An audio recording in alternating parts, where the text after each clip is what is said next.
melihat hari ini saudara kita di Aceh, saudara kita di Sumatera Utara, Sumatera Barat, apa kontribusimu ketika di dunia? Ternyata kontribusinya dia salurkanlah sebagian hartanya untuk mereka. Ketika dia salurkan hartanya itu, Allah balas. Kelak di akhirat, dia temukan catatan amalnya. Inilah salah satu yang menyebabkan seseorang mudah urusannya di mahsyar. Assalamualaikum warahmatullahi wabarakatuh. Saya bersama Biker Subuhan Pekanbaru Riau. Bagi yang sudah bergabung, istiqomah. Bagi yang belum, segera bergabung. Kiamat sudah dekat. Berkah selalu, sukses. Assalamualaikum warahmatullahi wabarakatuh.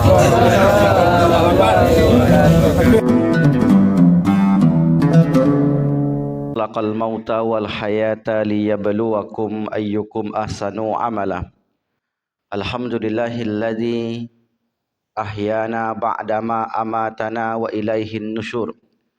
Alhamdulillahillazi afana fi ajsadina wa rudda ilaina arwahana wa azina lana bi dzikrihi. Asyhadu an la ilaha illallah wahdahu la syarikalah wa asyhadu anna Muhammadan abduhu wa rasuluhu la nabiyya ba'dah. Allahumma salli wa sallim ala habibina wa sayyidina Muhammadin sallallahu alaihi wasallam. A'udzubillahi minasyaitonir rajim. Bismillahirrahmanirrahim. Allahumma anzil sakinata wal barakata was salamata ala hazihil jamaah. Allahumma ansur ikhwanana fi Aceh wa fi Sumatera Syarqiyah wa fi Sumatera Shamaliyah wa fi Sumatera Gharbiyah. Allahumma khafif musibatahum ya arhamar rahimin. Allahumma ja'al musibatahum mukaffirati lizunubihim ya mujibas sa'ilin. Rabbana atina fid dunya hasanah wa fil akhirati hasanah wa qina azaban. Alhamdulillahi rabbil alamin. Kaum muslimin, Bapak Ibu yang dimuliakan Allah Subhanahu wa taala, pagi yang sejuk dan dingin ini, alhamdulillah kita semua masih diberi kekuatan untuk menghadiri taman-taman syurga di dunia, yaitu halaqah zikir. Mudah-mudahan kita yang selalu hadir di masjid ini, Allah Subhanahu wa taala tulis sebagai amal ibadah yang kelak di akhirat amal-amal ibadah ini dapat menolong dikala kita mengalami kesulitan. Salawat dan salam tak lupa pula kita haturkan kepada junjungan alam Nabi besar Muhammad sallallahu alaihi wasallam. Allahumma salli ala Sayyidina Muhammad wa ala ali Sayyidina Muhammad. Kaum muslimin, Bapak Ibu, hadirin hadirat yang dimuliakan Allah, sebagaimana setiap Selasa subuh di Masjid Nurul Huda kita membahas satu tema, yaitu perjalanan kehidupan manusia setelah meninggalkan kehidupan dunia.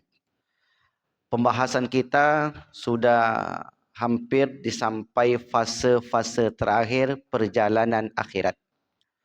Namun sebelum kita melanjutkan pembahasan yang lebih jauh, kita mengingat kembali pelajaran-pelajaran yang telah lalu, yaitu 5 alam kehidupan yang dilalui umat manusia. Kehidupan yang pertama ialah kehidupan di alam ruh, kehidupan di alam arwah. Kehidupan yang kedua, kehidupan di alam rahim, atau juga dinamai dengan kehidupan di alam kandungan. Lalu dari alam kandungan kita lanjutkanlah perjalanan itu menuju alam ketiga, yaitu alam dunia, alam nyata yang kita saksikan saat ini. Sebagaimana yang kita maklumi, kehidupan alam dunia adalah kehidupan yang sementara. Karena dunia bukanlah tempat kita tinggal, tetapi dunia tempat kita meninggal. Dunia bukan tempat tinggal manusia, karena setiap yang datang pasti pergi. Setiap yang hidup pasti merasakan kematian.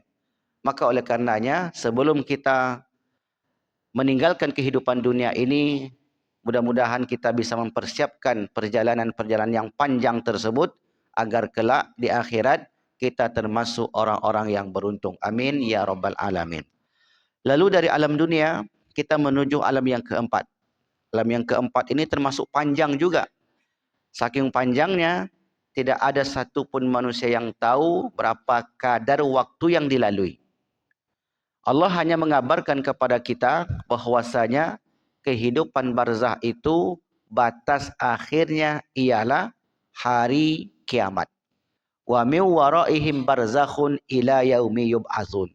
Di belakang mereka telah ada barzah, telah ada tembok yang memisahkan antara kehidupan dunia yang sudah dilalui dan kehidupan akhirat yang akan ia tuju. Maka setiap yang sudah meninggal hari ini, mereka berada di alam barzah. Lalu dari alam barzah itu kita melanjutkan perjalanan di alam yang terakhir yang disebut dengan alam akhirat. Akhirat, mengapa disebut akhirat? Karena dari sisi makna akhirat berarti akhir, yang terakhir.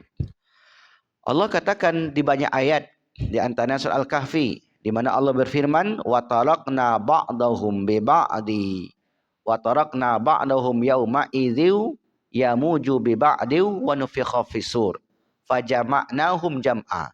Setelah sangkakala itu ditiup, maka kami kumpulkan seluruh manusia. Pengumpulan manusia ketika itu pengumpulan yang pasti dan tidak ada yang tertinggal, tidak ada yang absen, tidak ada yang tidak hadir. Fajama'nahum jam'a, kami kumpulkan seluruhnya. Untuk apa manusia dikumpulkan? Untuk melanjutkan perjalanannya di akhirat. Karena setelah manusia dikumpulkan di sebuah tempat yang sangat luas yang disebut dengan al-mahsyar. Mahsyar secara bahasa artinya adalah tempat berkumpul. Siapa yang dikumpulkan di sana? Manusia. Apakah hanya manusia yang dikumpulkan? Ternyata tidak. Makhluk-makhluk lain seperti hewan, seperti tempat, waktu dan lain sebagainya ketika itu akan dikumpulkan. Untuk apa semua itu dikumpulkan? Jika berkaitan dengan manusia, untuk menjadi saksi atas diri mereka. Karena kelak ketika seseorang akan diperiksa, akan menghadapi yaumul hisab, hari perhitungan, hari di mana setiap orang akan disoal terkait apa yang ia lakukan semasa hidup, maka ketika itu butuh saksi untuk meringankan ataupun yang memberatkan dirinya di hadapan Allah Subhanahu wa taala. Setelah manusia dikumpulkan dan diperiksa satu persatu dari amal-amal yang diperbuat selama hidup, maka amal-amal tersebut ditimbang, diletakkan di atas neraca. Amal-amal inilah yang kelak menentukan di mana seseorang berakhir. Karena ujung dari perjalanan manusia hanya ada dua. Yang pertama surga yang diharapkan oleh orang-orang beriman.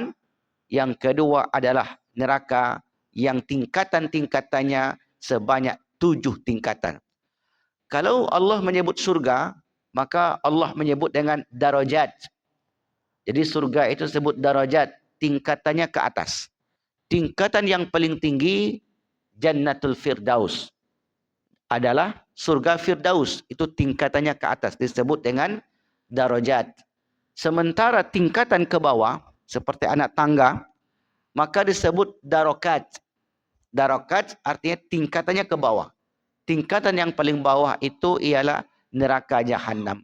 Maka inilah ujung dari perjalanan kehidupan manusia di dunia ini. Lalu kemudian setelah amal-amal itu ditimbang, ada amalan-amalan sebagian orang yang ditolak oleh Allah Subhanahu wa taala. Dan ada pula amalan-amalannya yang ketika di dunia tidak dianggap, dihapus oleh Allah Subhanahu wa taala dan tidak ditimbang sama sekali. Fahabitat a'maluhum fala nuqimu lahum yaumal qiyamati wazna. Amal-amal mereka itu berguguran, maka tidak kami anggap, tidak kami timbang untuk menentukan kebahagiaan ataupun kesengsaraan seseorang itu. Jadi intinya ada orang-orang yang amalnya ternyata ditolak oleh Allah Subhanahu wa taala. Setelah amal-amal itu ditimbang, maka diberikanlah yang namanya catatan. Diberikan laporan. Maka kelak setiap orang akan menerima laporan-laporan tersebut. Di beberapa ayat yang telah kita susun di buku jilid yang keempat, bahwasanya ketika manusia berada di akhirat, maka kemudian Allah Subhanahu wa taala perintahkan malaikatnya untuk memanggil setiap orang yang berada di sana. Maka kata malaikat, halumma ila rabbikum, bersegeralah kalian menuju Tuhan kalian. Maka mendengar panggilan tersebut, setiap orang menuju Tuhan-Tuhan mereka. Ada orang yang bertuhankan selain Allah, mereka cari Tuhan-Tuhan mereka ketika itu. Setelah mereka cari, ternyata mereka tidak temukan. Mereka tidak dapatkan. Akhirnya kemudian orang-orang yang bertuhankan selain Tuhan Allah di dunia mencari Tuhan Allah Subhanahu wa taala juga. Ketika mereka bertemu dengan Allah Subhanahu wa taala, maka diberikanlah catatan perjalanan hidupnya di dunia. Maka Allah katakan ketika itu di Quran surat Al-Isra ayat yang ke-14, di mana Allah katakan, Iqra kitabaka, bacalah kitabmu. Iqra kitabaka, bacalah catatan amalmu. Kitab yang dimaksud dalam ayat ini menurut ulama tafsir seperti Imam Ibnu Katsir, seperti Imam At-Tabari, seperti imam-imam yang lain, Iqra kitabaka, bacalah catatan-catatan amal. Kalau di ayat lain disebutkan suhuf, atau di hadis disebutkan suhuf. Kata Rasulullah sallallahu alaihi wasallam, tuba liman wajada fi sahifatihi istighfaran katsira.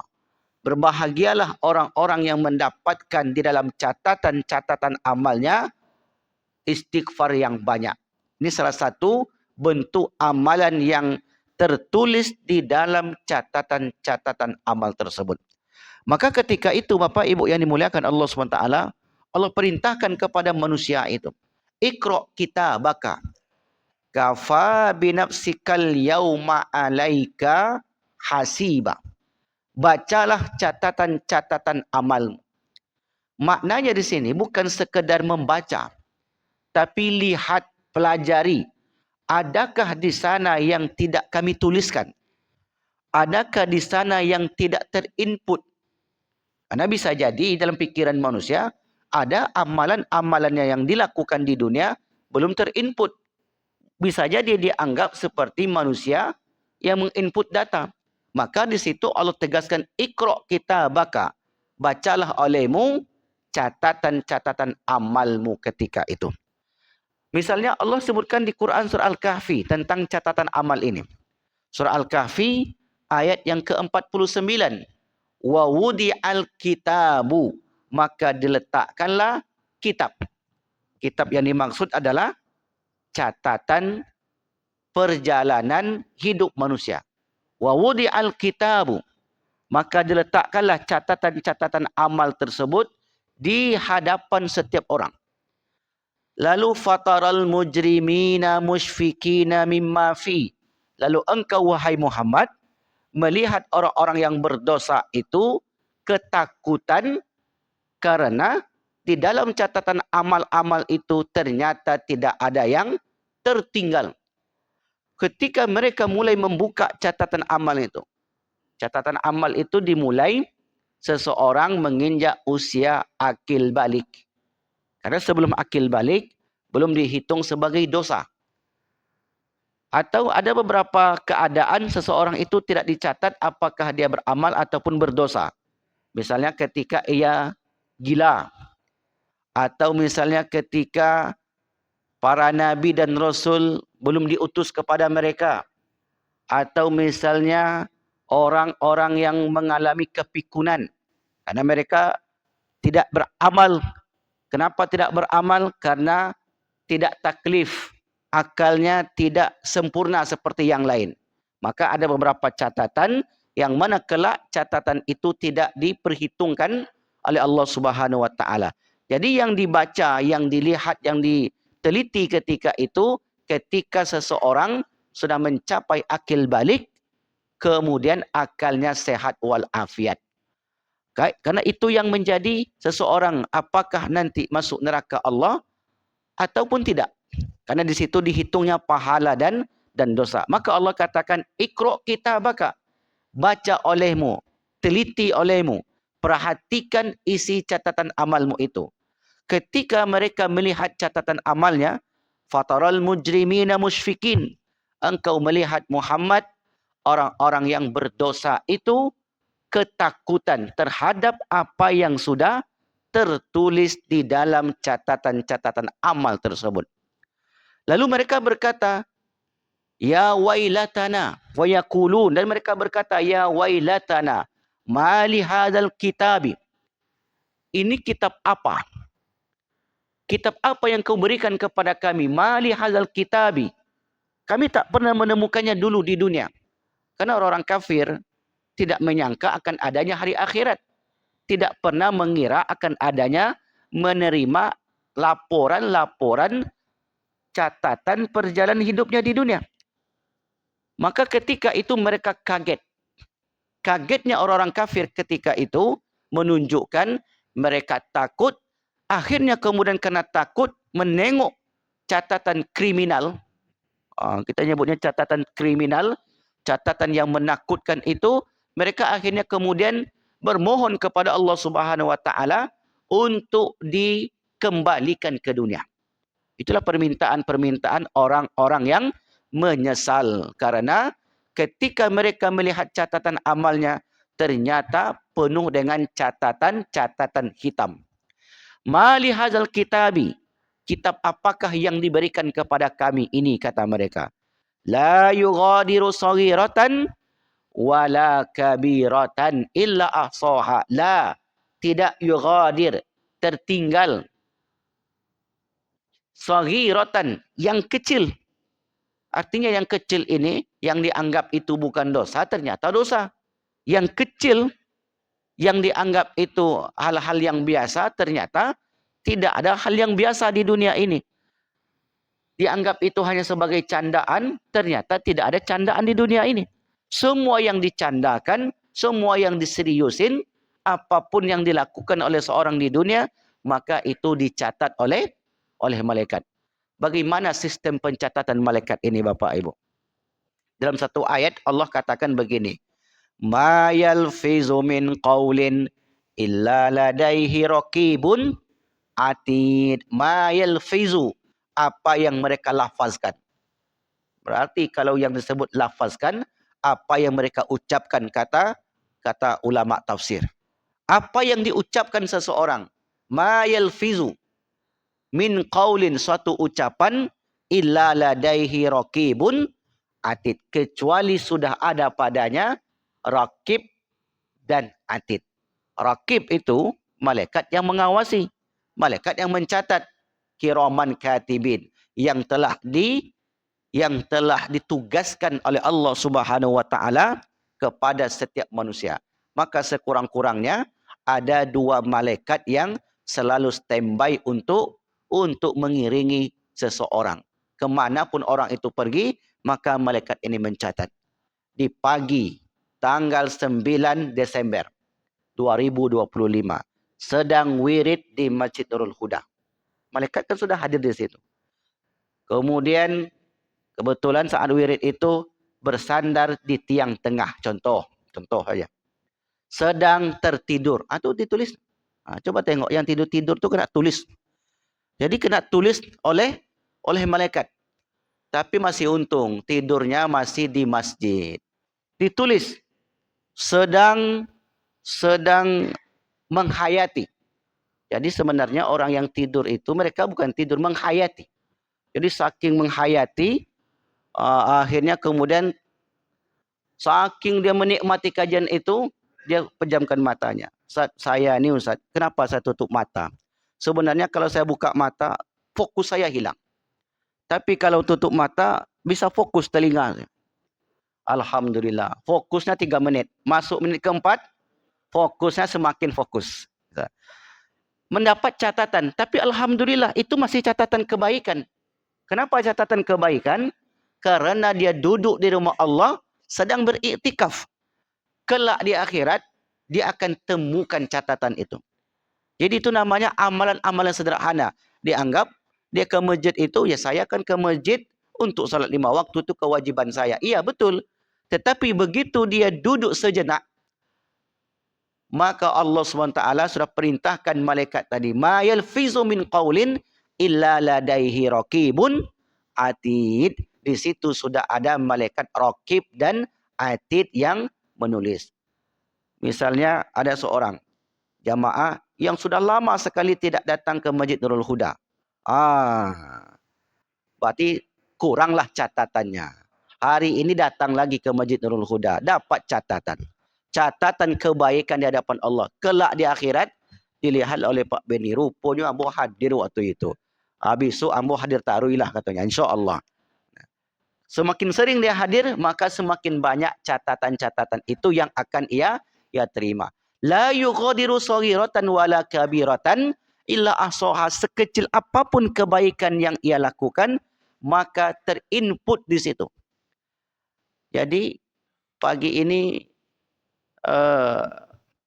Ibu Susi bersedekah untuk jamaah, mendapatkan catatan amal. Besok atau minggu depan Bapak ini lagi yang bersedekah, dapat catatan amal. Berlomba-lomba untuk memenuhi catatan-catatan amalnya. Jangan sampai nanti Bapak itu terus yang tertulis. Minggu ini dia lagi, minggu depan dia juga lagi, minggu depan dia juga lagi.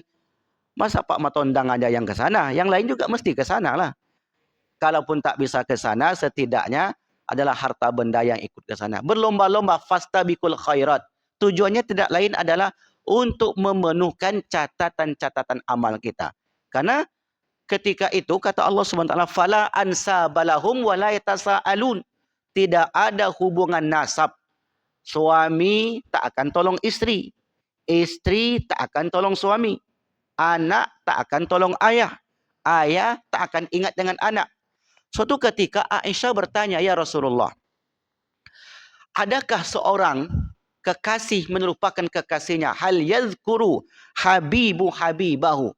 Apakah seorang kekasih melupakan kekasihnya?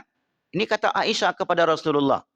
Kata Rasulullah, di 3 tempat seorang kekasih tak akan ingat dengan kekasihnya yang lain. Secinta apapun dia dengan suaminya, secinta apapun dengan istrinya, dengan keluarganya, itu tak akan ingat. Di 3 tempat. Silakan Bapak Ibu catat. 3 tempat. Yang pertama kata Aisyah, kata Rasulullah, amma indal mizan hatta yathqula aw yakhiffa fala. Ketika ditimbangnya amal, apakah amal itu berat ataupun ringan, fala, maka suami itu tak akan ingat dengan istrinya. Karena saat itu setiap orang hanya memikirkan dirinya sendiri. Yang kedua kata Rasulullah, wa amma inda tatayuril kutub. Ketika selebaran-selebaran catatan-catatan amalnya diberikan kepada setiap orang.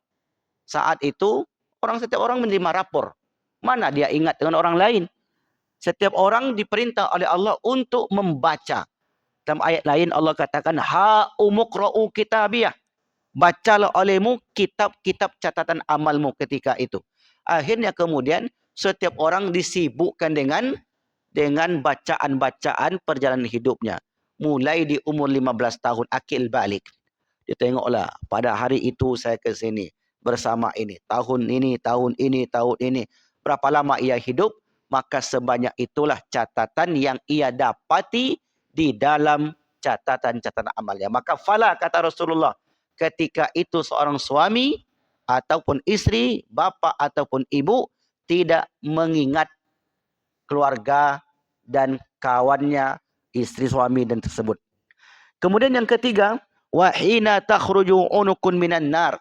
Ketika nanti akan melewati titian sirat. Ini 3 tempat.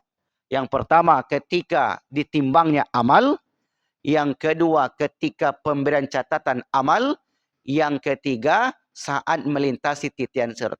Karena setelah diberikan catatan itu Bapak Ibu, setiap manusia akan diperintah, dipaksa, bukan hanya diperintah, dipaksa untuk melewati sirat. Maka inilah ujung daripada perjalanan manusia itu. Kalau seandainya dia terjatuh, maka berada dalam neraka jahanam. Karena siratul mustaqim tamuddu ala zahri jahannam. Siratul mustaqim itu terbentang di atas titian sirat. Maka ketika ia menemukan catatannya itu, disitulah mulai orang-orang yang amalnya kurang di dunia takut akan apa yang berlaku terhadap dirinya. Ini bagi yang kurang catatan amalnya. Tapi bagi orang yang catatan amalnya itu penuh dengan kebaikan, tidak ada rasa takut sedikit pun. Bahkan mereka bergembira. Wa amman utiya kitabahu biyamini. Siapa yang kami berikan catatan amalnya dari arah kanannya. Ini maknanya adalah catatan-catatan kebaikan yang penuh dengan amal-amal soleh. Wa amman utiya kitabahu biyamini. Diberikan dari arah kanannya. Apa kata mereka? Wa yanqalibu ila ahlihi masrura. Mereka akan dikembalikan kepada ahli keluarganya dalam keadaan bersuka cita. Ketika mereka temukan itu, oh ternyata nanti saya akan mendapati saya berada di surga ini, saya bersama si fulan ini. Diberikanlah wa amman fa amman utiya kitabahu biyamini fasawfa yuhasabu hisaban yasira wa yanqalibu ila ahlihi masrura. Kelak engkau akan dikumpulkan bersama keluarga-keluarga kamu dalam keadaan penuh kegembiraan. Apa tak senang hati dia ketika dia menerima catatan amal itu, semakin semangat untuk melintasi sirat. Karena ternyata keluarganya, istri atau suami, anak, cucunya juga mendapatkan catatan yang sama. Engkau akan dikembalikan bersama keluargamu dalam keadaan penuh kegembiraan, bersukacita, bersukaria. Sebagaimana ia dulu di dunia bergembira ketika keluarga besarnya berkumpul, maka di akhirat mereka juga akan bergembira. Namun kegembiraan di akhirat itu tidak ditentukan oleh unsur-unsur materi. Kegembiraan yang mereka dapatkan itu ditentukan oleh unsur-unsur amal yang dilakukan di dunia. Jika amal datuknya, moyangnya, cucu cicitnya ke bawah sama dengan pendahulunya itu, maka kata Allah, alhaqna bihim, kami pertemukan mereka. Jadi rupanya Bapak Ibu yang dimuliakan Allah, ketika kelak manusia menerima catatan amal itu, dia dilihatnya di sana. Walladzina amanu, orang-orang yang beriman, wattaba'athum, keimanan itu diikuti oleh zuriyatuhum, oleh anak cucu mereka. Biimanin alhaqna bihim, kata Allah, kami pertemukan mereka. Makna pertemukan di situ kata Imam Ibnu Katsir atau Imam At-Tabari, makna kami pertemukan di situ, kami kumpulkan. Sebagaimana dulu mereka di dunia berkumpul bersama keluarga besarnya, bersuka cita, bersukaria, bahagia, maka kelak di akhirat kami akan kumpulkan juga mereka seperti mereka dahulu di dunia. Barometernya adalah keimanan kepada Allah Subhanahu wa taala. Tapi kalau perkumpulnya itu tidak dasari iman, maka Allah katakan begini, wa amma man utiya kitabahu wara'a zahri. Siapa yang diberikan catatan amalnya dari arah belakang, arah punggungnya, fasaufa yad'u subura, maka mereka berteriak mencela diri mereka masing-masing. Wa yasla sa'ira, dan mereka dimasukkan ke dalam neraka sa'ir. Innahu kana fi ahlihi masrura, karena dulu mereka di dunia juga bergembira, tetapi kegembiraan mereka itu didasari kekafiran. Gembiranya bukan karena keimanan. Mereka tidak mengumpulkan amal-amal ibadah semasa hidup dunia. Begitulah proses pemberian catatan amal. Lalu kemudian Allah katakan, diletakkanlah catatan amal itu Kemudian sebagian orang merasakan ketakutan yang luar biasa. Karena di dalamnya tidak ada satupun catatan yang tertinggal. La yughadiru saghiratan wala kabiratan illa ahsaha. Lalu kata Allah di situ, wala yazlimu rabbuka ahada. Tidak satupun seorang hamba dizalimi oleh Allah Subhanahu wa taala. Apa maknanya? Tidak satupun amal ibadah kebaikan yang dilakukannya itu kecuali akan dibalas oleh Allah Subhanahu wa taala. Lalu bagaimana dengan orang yang dahulu di masa mudanya banyak catatan kriminal, banyak catatan-catatan hitam? Apakah mereka juga akan mendapati catatan itu? Atau catatan itu sudah dihapus, sudah diputihkan? Jadi begini Bapak Ibu, kalaulah orang itu bertaubat sebelum meninggal dunia, maka catatan-catatan kriminalnya itu dihapuskan oleh Allah. Ditiadakan, diputihkan. Walaupun dosanya itu membumbung hingga ke langit. Walaupun dosanya itu sebanyak isi bumi ini. Kalau dia datang kepadaku, maka aku akan ampunkan, kata Allah. Lau balagat dzunubuka ananas sama. Sekiranya dosa seorang itu membumbung hingga ke langit. Summa lakitani. Kemudian dia menemuiku. Maksudnya di dunia sebelum meninggal. Summa lakitani lam tusyriku bi. Dia bertaubat, meminta ampun dan tidak mengulangi, tidak berbuat syirik lagi. Ghafartu lahu wala ubali. Aku ampunkan dosa-dosanya dan aku tidak peduli sebanyak apapun dosa mereka itu. Begitulah rahmatnya dan rahimnya Allah Subhanahu wa taala. Jadi ternyata dosa dengan Allah itu sangat mudah untuk diselesaikan. Tetapi beda halnya dengan sesama manusia. Ini yang banyak manusia nanti terseret di akhirat. Sesama manusia ini yang paling berat. Karena ketika berada di ujung titian sirat, ada orang yang akan masuk surga. Wasiqal ladzina taqaw ila jannati zumara.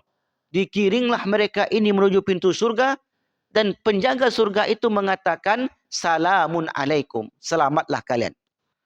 Ketika dia ingin masuk dalam surga itu, ternyata orang ini dipanggil. Ada yang menghalanginya. Di antara yang menghalanginya adalah anaknya sendiri. Kenapa anaknya, Ustaz? Karena ternyata di dunia anak yang dititipkan oleh Allah Subhanahu wa taala tidak dibina, tidak diberi pendidikan, dibiarkan begitu saja. Tidak diberikan pendidikan yang baik.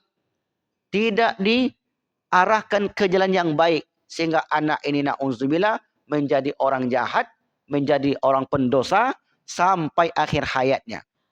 Lalu kemudian anak ini nanti kelak akan minta kepada Allah, ya Allah, saya tidak redha orang tua saya itu masuk surga. Kenapa kata Allah? Karena saya ini adalah kewajibannya. Saya ini adalah anaknya, dia memiliki kewajiban yang harus ia tunaikan. Dulu di dunia saya tidak pernah diarahkan untuk kebaikan. Saya tidak dipaksa untuk beribadah. Saya dibiarkan begitu saja. Maka pada hari ini saya menuntut kepadanya untuk mempertanggungjawabkan apa yang ia telah lalaikan semasa hidup di dunia. Akhirnya kemudian Bapak Ibu dipanggillah orang tua ini. Dipanggillah orang yang bersangkutan ini. Ketika dipanggil ditanyain, apakah itu anakmu? Jawabannya, iya itu anak saya. Apakah engkau telah memenuhi kewajibanmu sebagai seorang bapa, sebagai seorang ibu? Maka dibukalah catatan amal tadi. Ternyata benar, dia temukan di catatan amalnya itu, dia tidak mempedulikan anaknya. Dan itu banyak kita lihat hari ini. Anak-anak pang itu Bapak Ibu. Sebenarnya mereka itu bukanlah gembel semuanya. Mereka itu banyak orang-orang yang kaya, orang-orang yang mapan orang tuanya. Tapi mereka itu anti mapan. Karena ayahnya entah di mana, emaknya entah di mana, anaknya hidup sebatang kara. Dia tidak mendapatkan kasih sayang dan pendidikan yang layak daripada daripada orang tuanya. Saya baca satu buku, ini agak melebar sedikit. Salah satu penyebab seseorang itu bisa jadi jahat, atau na'udzubillah, sampai menjadi seorang ateis. Itu salah satu penyebabnya, buruknya hubungan ayah dengan anak. Disebut ayah. Karena ayah itu diumpamakan oleh mereka seperti seorang hamba dengan Tuhan. Anak dengan ayah itu umpamakan seperti itu. Ini disebutkan oleh seorang pemikir pemikir Jerman yang bernama Paul Weiss. Dia katakan dalam bahasa Inggrisnya begini, The Theory of Defective Father. Apa artinya itu kira-kira tuh Pak Ketua? The Theory of Defective Father. Defective father itu tidak kepedulian orang tua terhadap anak, ayah. Karena bukan ibu yang disebut. Karena semua tanggung jawab itu ada pada bapak. Maka ternyata orang-orang yang menyimpang di masa tuanya, ataupun sampai dia sesat, ataupun menjadi seorang ateis, itu disebabkan buruknya hubungan ayah dengan anak. Jadi ternyata itu bukan perkara yang sepele, perkara yang besar.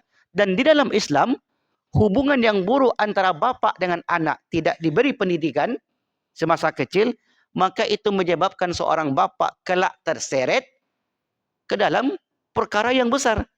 Semestinya dia sudah masuk ke dalam surga Allah Subhanahu wa taala, ternyata karena sang anak ini tidak ia pedulikan, tidak ia perhatikan sama sekali, maka tanggung jawab itu tidak ia tunaikan sebagaimana mestinya. Akhirnya orang tua ini Bapak Ibu tertunda masuk ke dalam surga Allah Subhanahu wa taala. Nah, itu yang terjadi nanti. Maka itu dia sudah temukan di dalam catatan amal tadi. Karena sebagaimana yang kita sebutkan tadi, sekecil apapun yang dia lakukan semasa hidup di dunia, maka amalan itu tidak pernah tertinggal. Semua tercatat rapi. Maka disitulah manusia mencela dirinya bagi orang-orang yang amalnya sangat sedikit sekali.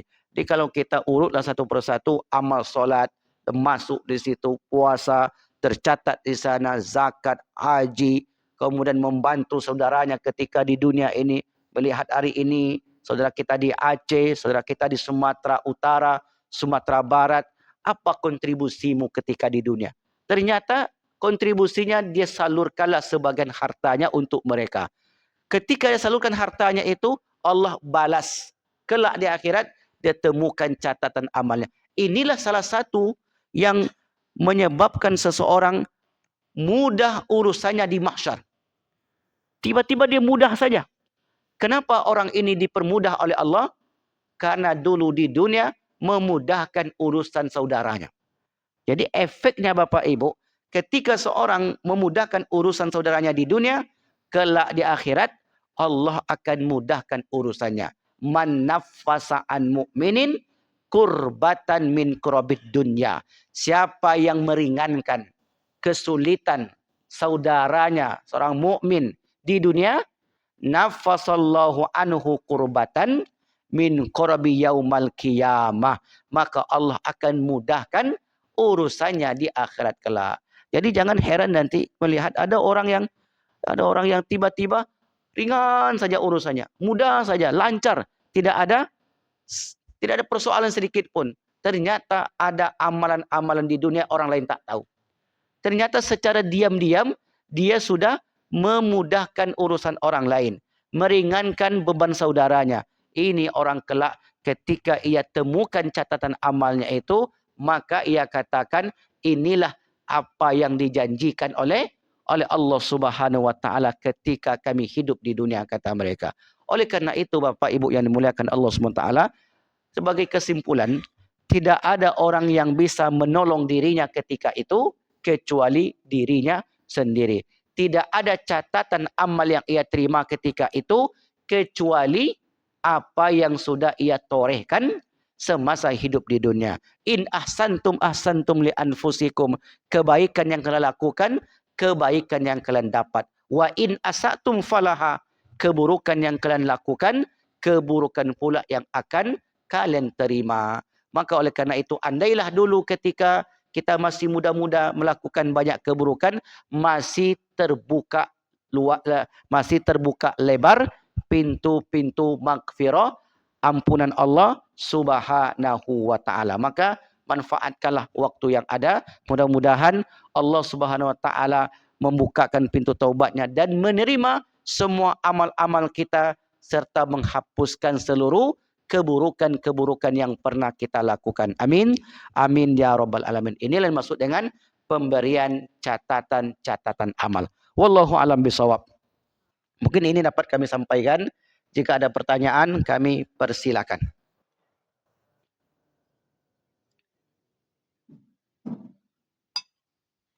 Assalamualaikum Ustaz. Waalaikumsalam warahmatullahi wabarakatuh. Pertanyaan bersama dengan Bapak Jatah. Baik. Nanti pada masa Ya. ketika kita menzalimi orang, Ya. kita menzalimi orang atau berhutang kepada orang, kita nanti akan mencari orang itu dulu, meminta maaf sebelum dia memaafkan kita belum bisa masuk surga. Ya. Nah, pertanyaan sebaliknya, kita yang dizalim ini, ya, apakah juga akan menunggu orang itu supaya kita masuk surga? Baik. Karena dia nyari kita. Ya. Kalau kita dulu nanti dia sama kita. Ya. Atau kita dia datang ke dalam surga menemui kita. Ya. Terima kasih. Ya. Assalamualaikum. Waalaikumsalam. Ya, logikanya macam orang nagih hutang lah. Pas kita cari tak di rumah. Ada pula orang yang berhutang dengan kita. Pas dia cari kita tak di rumah pula. Ya. Jadi begini. Ketika yauma tubla as-sarair, pada hari itu setiap yang tersembunyi terlihat. Jadi artinya tidak ada apa namanya, kalau kita bertemu di jalan itu berselisih jalan. Tidak ada istilahnya berselisih jalan. Karena ketika itu semuanya sudah terkoneksi. Inilah logika saya, Pak. Karena yauma tubla as-sarair. Karena ketika itu tak ada yang tersembunyi. Jadi memang tampaklah si fulan dengan si fulan, si fulan dengan si fulan. Jadi ketika itu yauma tubla as-sarair. La takhfa minkum khafiyah, kata Allah. Tak ada yang tersembunyi ketika itu. Jadi kalau memang logika itu kita bawakan ke dunia, bisa jadi. Bisa jadi saya datang ke rumah dia tak di rumah. Besok dia datang ke rumah saya pun tak di rumah pula. Berselisih jalan namanya. Tapi kalau di akhirat, semuanya sudah terpajang. Jadi di situ ada namanya nanti ardun. Ardun itu penampakan amal. Jadi di akhirat itu ada namanya penampakan amal. Gimana model penampakan amal ini, Ustaz? Ya bisa jadi semacam layar ini, Pak. Jadi tampaklah amal. Dan setiap orang hanya memikirkan dirinya masing-masing. Ambo rupanya ada sama si fulan kok. Si fulan kok rupanya dulu persalahan sama ambo. Maka disitulah ia selesaikan. Kalau tidak ia selesaikan di dunia. Maka ketika berada di sebuah tempat namanya qantarah, di situ kata Rasulullah sallallahu alaihi wasallam, wa tu'khazu hasanatuhu. Maka amal-amal orang ini, orang yang dizalimi tadi atau sebaliknya, maka diberikanlah kepada orang yang dizaliminya dulu di dunia. Jadi setiap orang yang menzalimi itu dia akan mempertanggungjawabkan kepada orang dizalimi itu. Andailah misalnya kita yang terzalimi, apakah mereka mencari kita sementara kita sudah di surga? Kalau begitu logikanya berarti macam menerima bantuan BLT berarti ya. Apa ini dah selesai, dia dah pulang ke rumahnya. Kan begitu kan logikanya. Jadi sebelum itu semua terjadi, sebelum seorang itu masuk surga, coba lihat di Quran surat, kalau tak salah surat Al-Hijr ayat 45. Wa ala sururim mutaqabilin. Wa naza'na ma fi sudurihim min ghillin. Kami cabut rasa iri dengki, rasa benci, segala persoalan dunia itu tidak ada lagi pada diri seseorang. Ketika mereka masuk surga, tidak ada persoalan lagi. Artinya sudah selesai. Coba lihat kalau tak salah Al-Hijr ayat 45. Wa naza'na ma fi sudurihim min ghillin ikhwanan ala sururim mutaqabilin. Kapan prosesnya kami cabut rasa iri dengki, rasa semacam rasa di situ. Kapan masanya? Ketika mereka sebelum masuk surga. Makanya nanti dalam surga tidak ada yang namanya cemburu, tidak ada yang namanya iri hati, tidak ada lagi persoalan-persoalan yang terkait dengan orang lain. Karena sebelum itu sudah dituntaskan oleh Allah Subhanahu wa taala. Jadi begitu informasi yang kita dapat dari Al-Qur'an. Tapi kalau bicara teknisnya seperti apa, memang agak sulit. Karena kalau bicara teknis itu berarti kan sudah kita harus misalnya teknis, nanti mana tahu Ustaz ditunggunya pula di sudut itu Ustaz. Engkau kan dulu bersalah dengan saya, marilah kita selesai. Itu kan teknis. Nah kalau teknis ini memang persoalan akhirat berat untuk dijelaskan. Allah SWT memberikan garis besarnya. Nah, misalnya ketika itu kalau ada persoalan, maka diauratkanlah, ditampakkanlah amal-amalnya itu. Maka ketika dia lihat layar, mungkin bisa jadi layarnya itu ukurannya bisa jadi 1.000.000 meter, wallahu alam. Ini tak bisa pula kita gambarkan. Ada kemarin yang bertanya begini. Ini pertanyaan logika dunia. Malaikat kan memanggil manusia. Halumma ila rabbikum, kata malaikat. Muhtiina ila da'. Dipanggil oleh malaikat. Yang dipanggil ini seluruh manusia. Manusia itu jumlahnya tak tahu kita berapa banyak. Bisa jadi nanti 1 triliun. Bisa jadi 1.000 triliun, wallahu alam. Kita tak tahu nanti berapa jumlah manusia. Taruhlah misalnya 1.000 triliun. Sementara malaikat itu yang memanggil dari depan. Pertanyaannya, kata orang ini, apakah yang di belakang sana dengar Ustaz? Perlu speaker nggak di situ Ustaz, kata dia. Karena yang di belakang sana kan nggak dengar tuh. Tadi kan kata Ustaz dipanggil. Marilah kalian menuju Tuhan-Tuhan kalian. Logika orang ini, lah yaudah yang belakang tu besok Ustaz. Kan banyak manusia tu, 1.000 triliun manusia. Sementara jarak 100 kilo saja sudah nggak bisa didengar, apalagi ribuan kilo. Kalau logika manusianya memang tak bisa didengar. Tapi kalau kita cari cara untuk memahami itu mudah sebenarnya Bapak Ibu. Contohnya, kalau kita berangkat umroh, suara pembimbing kita itu tetap kita dengar meskipun pembimbing kita tidak di samping kita. Betul atau tidak? Pakai speaker telinga. Mungkin yang pakai speaker telinga, walaupun pembimbingnya sudah jauh di depan, labbaik Allahumma labbaik, tetap terkoneksi ke telinga jamaahnya. Bisa jadi, akan bisa jadi. Bisa jadi di akhirat nanti setiap orang sudah ada speaker di telinganya. Sehingga malaikat itu tinggal ngomongnya sekali. Pergilah cepat kalian mencari Tuhan kalian. Nah kalau ini ingin kita cari jawabannya. Tapi insya Allah kita tidaklah sampai sedetail itu mempertanyakan. Kadang pertanyaan sebagian orang itu aneh Bapak Ibu. Kemarin ada lagi yang lebih aneh.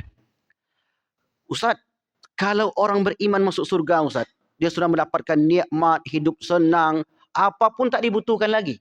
Karena di surga itu apapun yang kita inginkan sudah datang. Jadi Allah sebagai pemberi rezeki itu nggak perlu lagi. Di neraka, orang yang masuk neraka, maka mereka mendapatkan azab. Kalau orang beriman sudah masuk surga, dan dia tidak butuh lagi kepada rezeki, kepada kehidupan, nggak ada mati hidup, di neraka juga demikian. Lalu kerja Tuhan apa Ustaz, kata dia.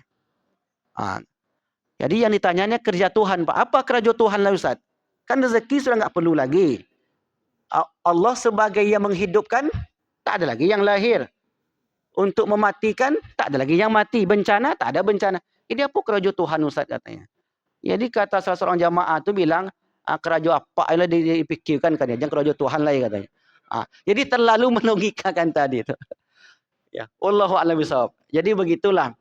Karena di akhirat itu Bapak Ibu, Nabi menggambarkan begini, mala ainun ra'at, tak pernah dilihat oleh mata. Wala uzunun sami'at, tak pernah didengar oleh telinga. Wala khatara ala qalbil basar, tak pernah pula terlintas di hati manusia. Yang sesungguhnya itu.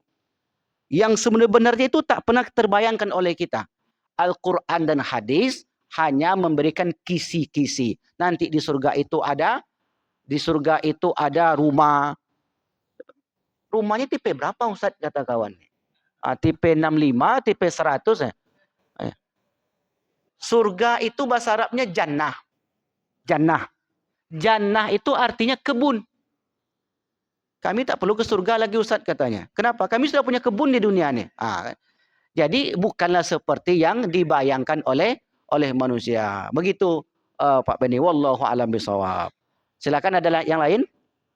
Silakan Pak Indra.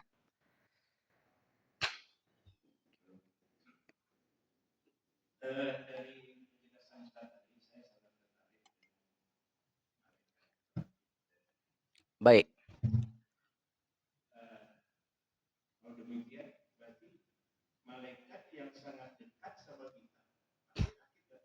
Iya.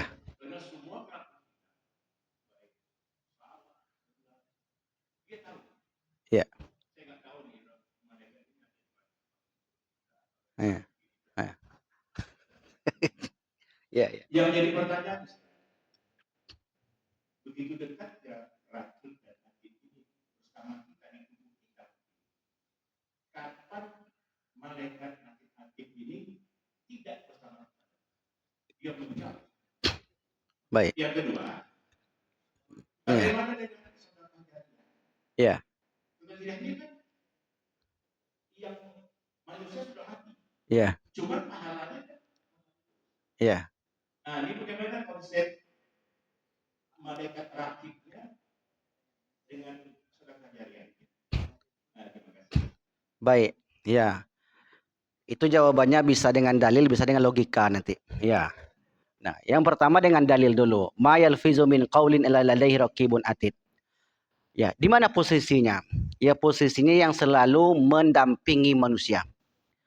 Mendampingi di sini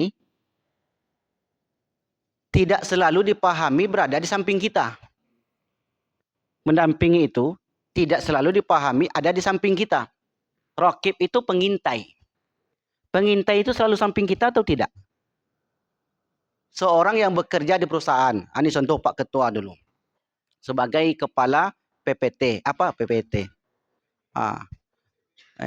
Sebagai kepala perusahaan, dia PTP 5.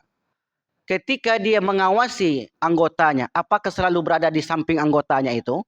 Tidak. Bisa dengan sistem. Sistemnya sudah jelas. Sebelum pulang nanti cek caps lock, kemudian disiapkan CCTV, kemudian dibuatkan laporan-laporan.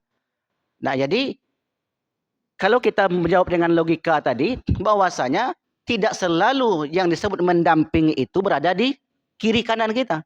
Bisa dari jarak jauh, bisa dari jarak dekat, mendampingi. Saya menulis disertasi S3. Saya didampingi oleh dosen, seorang profesor.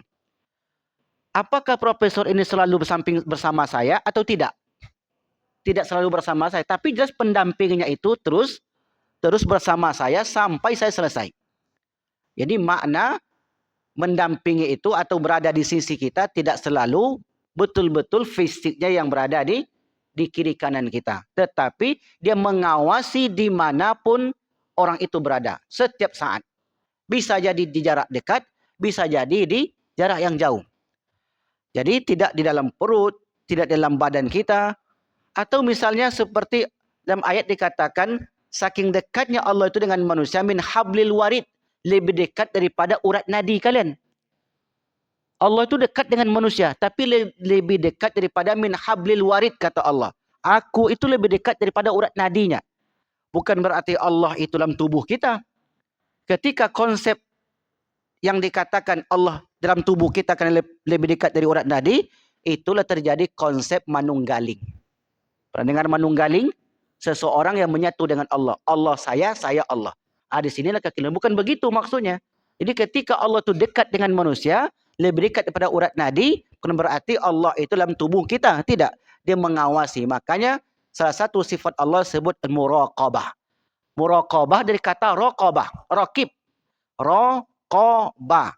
Sifat Allah muraqabah. Yang mengawasi, yang memantau. Raqib itu artinya pengawasan. Kiraman katibin, yang menulis setiap saat. Dan tidak pernah berhenti. Sampai kapan? Sampai manusia itu meninggal.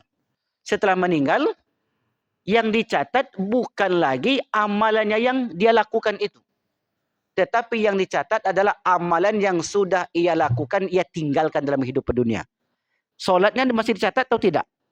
Tidak, karena tak ada solatnya lagi. Puasanya sudah tidak lagi. Kemudian apa yang berkaitan dengan personal? Kalau haji umroh, jika diniatkan oleh orang yang hidup, ayah meninggal, diniatkan oleh anaknya, kebetulan anaknya umroh, maka niatnya itu dicatatlah oleh malaikat yang mendampingi sang anak itu, dan catatan itu diberikan untuk orang yang sudah meninggal tadi. Saya ulang lagi. Mereka itu berhenti mencatat kita kapan? Setelah meninggal. Karena ke Masjid Nurul Huda tentu tidak ada lagi ini catatnya, sudah tidak ada orangnya. Ikut wirid, baca Quran, salat, puasa, dia sudah tidak lakukan lagi. Tapi ada amalan-amalan ketika anaknya, keluarganya, kawannya melakukan itu dan dia niatkan untuk almarhum, maka kemudian malaikat yang bersama orang itu mencatat kebaikannya. Oh, ternyata amal kebaikan ini dikhususkan untuk almarhum. Oh, ternyata sedekahnya ini dikhususkan untuk almarhumah. Oh, ternyata hajinya yang tahun ini rupanya haji badal. Saya niatkan untuk ayah saya. Oh, ternyata umrohnya ini umroh badal. Diniatkan untuk saya. Nah, inilah amalan-amalan yang terus bertambah bagi si mayit. Bagi orang yang sudah meninggal. Nah, jadi nanti di akhirat bagaimana Ustaz catatan ini? Apakah ketukar-ketukar, keliru? Tentu tidak, karena sudah dikhususkan ketika di dunia. Niatnya untuk siapa? Untuk si fulan. Maka di situ penting niat dalam beramal. Penting niat itu Bapak Ibu. Pagi ini misalnya seseorang yang bersedekah untuk jamaah, besok si fulan yang bersedekah. Pastikan di awal niatnya untuk siapa? Karena niat itulah yang menjadi barometer amal itu diterima atau tidak.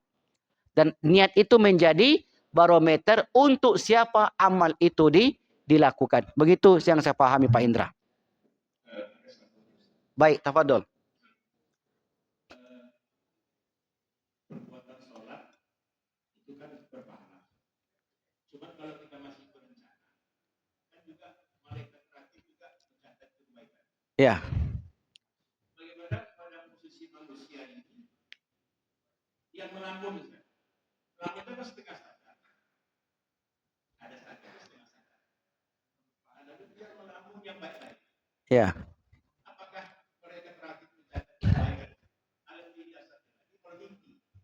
Ya. Ya. Cuma lebih bagus.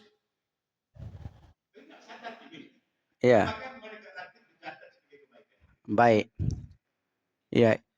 Jelas konsep yang dicatat itu adalah konsep amal ibadah. Kalau tidur, mimpi dalam tidurnya itu, bukan itu yang menjadi substansi. Tetapi yang dicatatnya itu tidurnya itu. Tidurnya itu tidur ibadah atau tidak? Ternyata tidurnya itu tidur ibadah. Maka dicatatlah selama dia tidur termasuk dalam ibadah. Sebelum tidur dia berdoa, berwudu dan sebagainya. Oh, ternyata tidurnya itu adalah ibadah. Iya. Tidurnya seorang muslim itu dinilai ibadah. Kalau dia di masjid Ustaz tetap ibadah. Jadi yang dihitung itu Pak Indra amalnya tadi. Kalau yang di alam dalam mimpinya ini masuk dalam skop amal tidurnya itu. Sampai di sini bisa dipahami Pak Ibu? Ya. Nah, yang melamun-lamun tadi ya sama juga lah seperti itu. Silakan Pak. Silakan. Waalaikumsalam.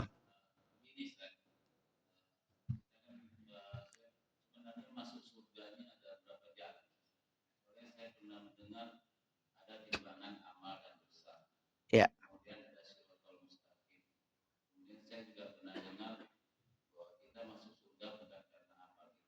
Ya.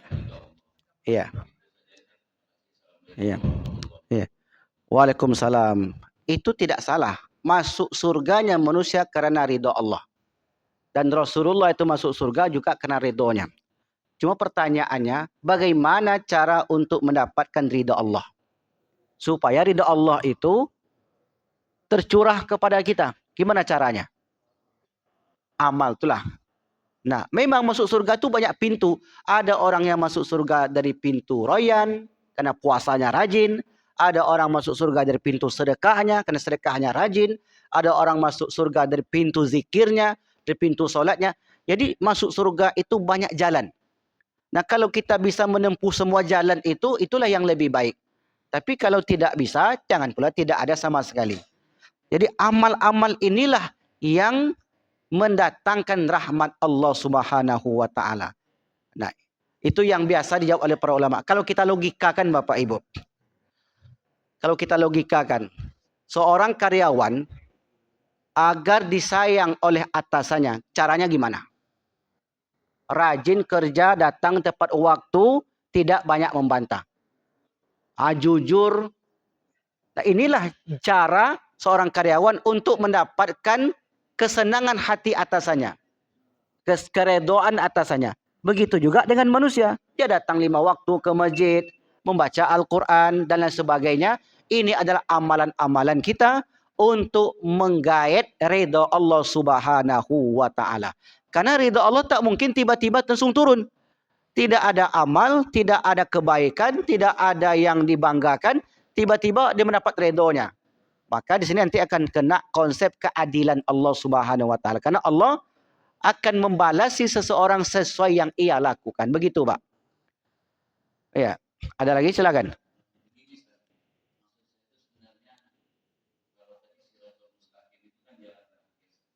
Ya.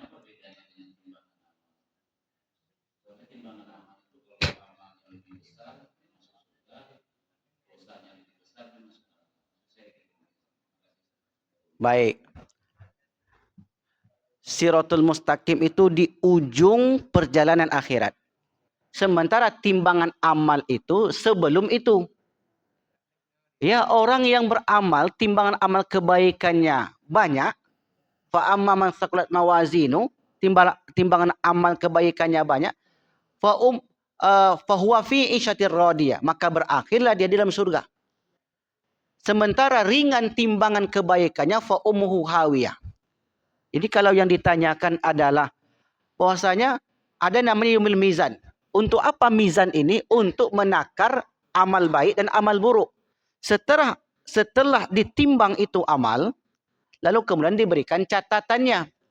Setelah diberikan catatan, maka setiap orang sudah melihat di mana ia akan berakhir. Di sinilah dipaksa setiap orang untuk melintasi titian sirat.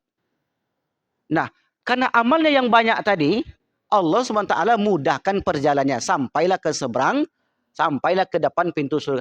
Kalau amalnya sedikit, maka ketika dia mulai melangkah, di situ ada yang nanti bergelayutan, ada yang tersungkur dan lain sebagainya. Jadi itu yang saya pahami dari pertanyaan Pak tadi. Wallahu a'lam bishawab. Sekian, wassalamualaikum warahmatullahi wabarakatuh.